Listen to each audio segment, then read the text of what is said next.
আরব বিশ্বের পর এখন কানাডা মুসলিম বিদ্বেষী ভারতীয়দের বলছে অনেক হয়েছে, আর সহ্য করা হবে না। ভারতে মুসলিমদের প্রতি অন্যায়ের পুনরাবৃত্তি হলে ভারতীয়দের ফেরত পাঠানোর হুমকি আরব দেশগুলোর।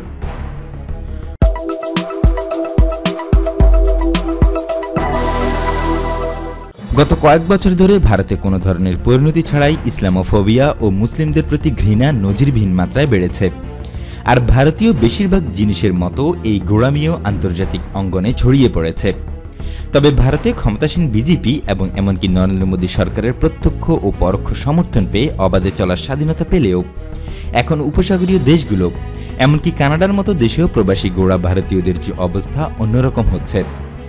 উপসাগরীয় দেশগুলোতে সামাজিক মাধ্যমে ইসলামোফোবিয়া বিস্তারের অভিযোগে বেশ কয়েকজন প্রবাসী ভারতীয় চাকরিচ্যুত হওয়ার পর এখন একই ধরনের ঘৃণা প্রচারের বিরুদ্ধে কানাডাও ব্যবস্থা গ্রহণ করছে। এইসব দেশে কোভিড-19 ছড়ানোর জন্য মুসলিমদের টার্গেট করে ইসলামোফোবিক পোস্ট দেওয়ার জন্য বেশ কয়েকজন প্রবাসী ভারতীয়কে বরখাস্ত করা হয়েছে। ইসলামোফোবিয়ার বিরুদ্ধে দ্রুত ব্যবস্থা নিয়ে কানাডা প্রশংসিত হলেও দেশে কিন্তু অবস্থা ভিন্ন। গত কয়েক বছর ধরে ভারতে মুসলিম সম্প্রদায়ের বিরুদ্ধে ঘৃণা ও সাম্প্রদায়িক মেরুকরণ চলছে। এটি ভারতের রাজনৈতিক শ্রেণীর কাছে সবচেয়ে কম খরচে নির্বাচনে জয়ের ফর্মুলায় পরিণত হয়েছে। এতে করে নিরাপত্তাহীনতায় ও সাম্প্রদায়িক বিভাজনের গভীর ফাটল দেখা গেলেও তা প্রতিকারে কোনো পদক্ষেপ নেওয়া যাচ্ছে না।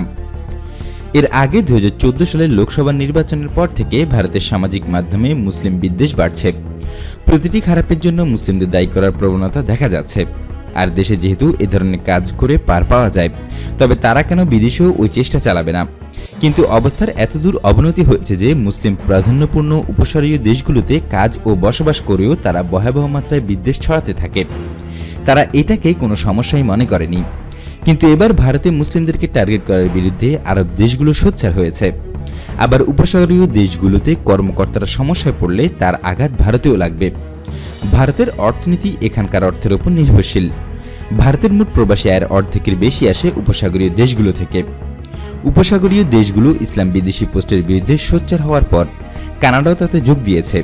এখন আশা করা যায় যে অন্যান্য দেশও এই ব্যাপারে এগিয়ে আসবে।